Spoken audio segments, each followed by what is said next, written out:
Hello guys, कैसे हैं आप लोग। मैं हूं अमित तलड़ा, आपका फ्रेंड, फिलोसोफर एंड गाइड। दोस्तों, 5 बहुत बड़े मिस्टेक्स हैं जो आप हो सकता है कि एग्जाम के पहले ये कर दो, और मैं आपको गाइड करने आया हूं कि ये 5 कौन से मिस्टेक्स हैं जो आपको नहीं करने हैं। काफ़ी कुछ आपको पता भी होंगे, बट बिलीव मी, आज भी काफ़ी सारे बच्चे हैं जो ये मिस्टेक्स करते हैं। हो सकता है आप अवेयर हो, पर हो सकता है आप फिर भी ये गलती कर लो। ठीक है, तो मेरी रिक्वेस्ट है, वीडियो पूरा देखें और ये 5 मिस्टेक्स कोशिश करें कि रिपीट न करें, और एग्जाम्स के पहले आपको ये 5 बड़ी चीजों पे ध्यान देना है। नंबर 1, कैलकुलेटर्स चेंज न करें। ठीक है, आपको हंसी आएगी, 1-2 पॉइंट्स में आपको हंसी आएगी, बट बिलीव मी, ये गलती आज भी हो रही है। एग्जाम के 1 महीने के जो विद इन 1 मंथ का जो टाइम होता है, उसमें बिल्कुल भी कैलकुलेटर्स नहीं बदला करते हैं। जो कैलकुलेटर आप यूज कर रहे हो, सेम कैलकुलेटर चलने दो। रीजन ऑब्वियस है, आपकी स्पीड पे फर्क पड़ता है। ऑल ऑफ सडन आप नया कैलकुलेटर लोगे, आपको टाइम लगता है वेल वर्स होने में, उसकी हैबिट पढ़ने में टाइम लगता है। तो अभी भी टाइम मतलब है, आप अभी भी चेंज मत करना, बिल्कुल चेंज मत करना। चलाओ उसको ही। एक स्पेयर भी रखो, सेम मॉडल सेम तरीके वाला एक स्पेयर भी रखना बहुत जरूरी है, बट कोशिश करो कि सेम मॉडल सेम तरीके का कैलकुलेटर आप एग्जाम में भी यूज करो जो अभी तक आपने यूज किया है। सेकेंड इज, पेन मत बदलो। ठीक है, ये भी बहुत ऑब्वियस सा पॉइंट है। काफी लोग बदल लेते हैं कि एग्जाम के लिए कुछ नया पेन लेके जाते हैं क्योंकि स्पेशल ओकेजन है, ऐसा उनको लगता है।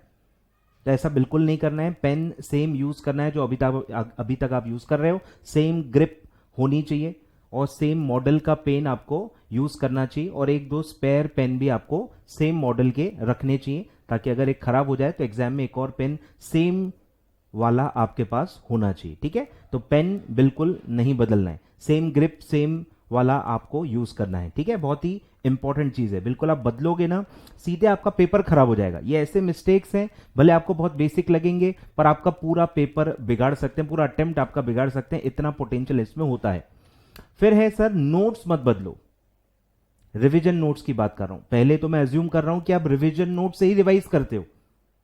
ठीक है, नोट्स नहीं बदलना है। जो भी नोट्स से अभी तक आप रिवाइज कर चुके हो, जिस नोट से भी आपने फर्स्ट रिवीजन की थी, फर्स्ट रिवीजन जिससे भी आपने की थी, एग्जाम के पहले भी जो आप लास्ट मिनट जो आप रिवीजन करते हो एग्जाम के वक्त, वो भी उसी नोट से होनी चाहिए। रिवीजन स्टार्ट होने के बाद रिवीजन नोट्स नहीं बदलना है। इंप्रूवमेंट्स की जा सकती हैं, हल्के फुल्के एडिशंस किए जा सकते हैं, फंडामेंटल चेंज नहीं करना है। ठीक है, सीधे फैकल्टी के नोट्स मतलब फैकल्टी बदल दिया, ऐसा नहीं करना है। सबका प्रेजेंटेशन, सबके वर्डिंग, सब चीजें अलग होती हैं। तो जिससे आप फर्स्ट रिवीजन कर रहे हो, सेम नोट्स आपको एग्जाम के पहले भी उसी से रिवाइज करना चाहिए। ठीक है, रिवीजन नोट से। फिर है, रेगुलर नोट से रिवाइज नहीं करना है। यह भी बहुत बड़ी गलती है। काफी लोग ऐसे भी हैं जो मॉड्यूल से रिवाइज करते हैं। आई डोंट नो कि कितना वाइज डिसीजन है ये कि आप 700-800 पेज का मॉड्यूल लेके एग्जाम के एक दिन पहले बैठे हो। आप खुद सोच के देखो, भले आपकी मार्किंग की होगी, भले आपने सब कट किया होगा, अरे पर आपके पास 1 डे गैप नहीं है। एटलीस्ट फॉर बोथ मॉड्यूल जो दे रहे हैं, आपके पास हार्डली 10 आवर्स आपको मिलते हैं। तो पेजेस जितने कम हो, उतना मेंटली आप स्ट्रांग फील करते हो। 800 पेज में से भले आपने 400 कट कर दिए होंगे और सब येलो येलो हाईलाइट कर दिया होगा, बट फिर भी मेंटल प्रेशर आप चेंज नहीं कर सकते हो। 800 पेज देख के आपको टेंशन आएगा ही कि मैं रिवाइज कर पाऊंगा, नहीं कर पाऊंगा। भले आपने कितनी भी कैलकुलेशंस कर ली हो, कितनी भी मार्किंग कर ली हो, मॉड्यूल से आप रिवाइज नहीं कर सकते। आ रहा है ख्याल में? तो रिविजन नोट से ही रिवाइज करना है। जो हो सकता है रेगुलर नोट से ही बने हो, जैसे मैं यही अप्रोच फॉलो करता हूं ताकि मेरे लेक्चर बायस को दिक्कत ना हो।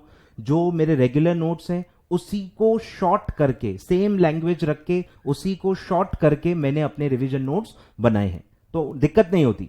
सेम लैंग्वेज आपने पढ़ी हुई है, सेम ऑथर से आप पढ़े हो, उसी के आप रिवीजन नोट्स पढ़ रहे हो, तो दिक्कत नहीं होती। फैमिलियर आपको लगेगा कि हाँ, यही तो मैंने पढ़ा है, यही लैंग्वेज पढ़ के तो मैं समझाऊं।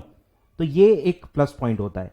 तो कोशिश कीजिए कि लैंग्वेज आप न बदलो, और 400, 500, 600 पेज के नोट्स लेके 1 डे बिफोर या 15 डेज बिफोर एग्जाम आप नहीं पढ़ सकते हो। आपको 200 से लेके 300 या चलो मैक्सिमम 350 पेज के नोट्स आपके पास होने चाहिए। उससे ज्यादा है तो फिर आप कवर नहीं कर पाओगे और आप आपका मतलब कुछ ना कुछ रह जाएगा रिवीजन, और फिर आप कॉन्फिडेंट फील नहीं करोगे। ठीक है, कॉन्फिडेंट फील करना बहुत ज्यादा जरूरी होता है एग्जीक्यूटिव में।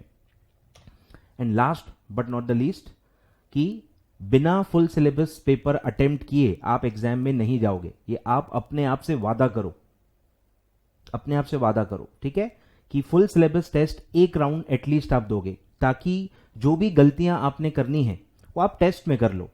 पेपर आपका छूट जाएगा, आप नहीं सॉल्व कर पाओगे, आपको चीजें याद नहीं आएंगी, आपको सीक्वेंसिंग में भी समझ में आएगा कि नहीं अच्छा मैं पेपर को बेटर वे में अटेम्प्ट कर सकता हूं अगर मैं सीक्वेंसिंग बदल दूं, तो आपको सीक्वेंसिंग का इंपॉर्टेंस भी समझ में आएगा।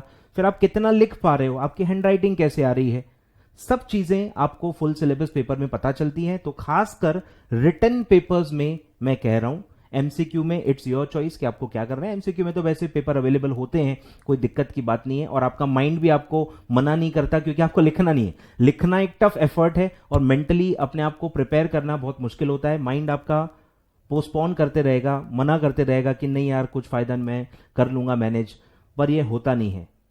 पेपर आपका बहुत ज्यादा छूट सकता है, ऑल ऑफ सडन सरप्राइज आपको एक्चुअल पेपर में मिल सकता है। तो एक फुल सिलेबस टेस्ट देना बहुत ज्यादा जरूरी है।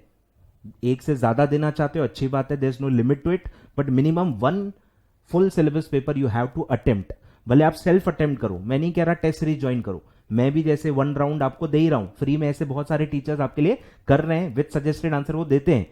पॉइंट क्या है, पॉइंट है आपको लिखना है। चेकिंग इज नॉट द, वो तो चलो और चेक करके मिल जाए तो अच्छी बात है, इंप्रूवमेंट्स पता चल जाए अच्छी बात है। मैं यहां क्या कहना चाह रहा हूं, आपको लिखने के प्रोसेस से गुजरना है, ताकि आपको खुद सेल्फ इवैल्यूएट ही हो जाता है यार, आपको खुद पता चल जाता है कितना आप सॉल्व कर पाए, कितने आंसर्स आपने अच्छे से लिखे हैं, कितने आपने फेंके हैं, और सब आपको एक अपना एक आईना दिख जाता है। तो मैं बस यही चाहता हूं कि आप आईना देख के जाओ, ताकि गलती हो जाए, गलती रियलाइज हो जाए, और आप एक्चुअल पेपर में वो गलती रिपीट ना करो। ठीक है, तो 5 बड़े पॉइंट्स हैं, बिलीव में बहुत बड़े पॉइंट्स हैं। बहुत सारे बच्चों ने अपना पूरा अटेम्प्ट बिगाड़ दिया है इन छोटी छोटी चीजों की वजह से। तो it's a very important thing, और बिल्कुल आपको मिस नहीं करना है। ठीक है, तो अगर सजेशन अच्छे लगे हो वीडियो लाइक करना, और अपने फ्रेंड्स को जरूर बताना कि भैया ये मिस्टेक्स नहीं करने हैं। ठीक है, 5 ही पॉइंट्स है, मैंने इसलिए बहुत ही लिमिटेड पॉइंट्स पे फोकस किया है। बहुत ज्यादा 15-20 पॉइंट बता दूंगा तो आपको फिर समझेगा भी नहीं और आपको इरेलेवेंट लगेगा। ठीक है, 5 इंपॉर्टेंट ये पॉइंट्स हैं, बिल्कुल शेयर करो और याद रखो, कहीं लिख लो, लिख लो। ठीक है, मैं हमेशा कहता हूं इंपॉर्टेंट चीजें जो है लिख लिया करो। अब जहां भी आप पढ़ते हो वहां आप लिख के उसको चिपका दो, ताकि आपके माइंड से वो स्किप ना हो। ठीक है, thank you so much watching the video.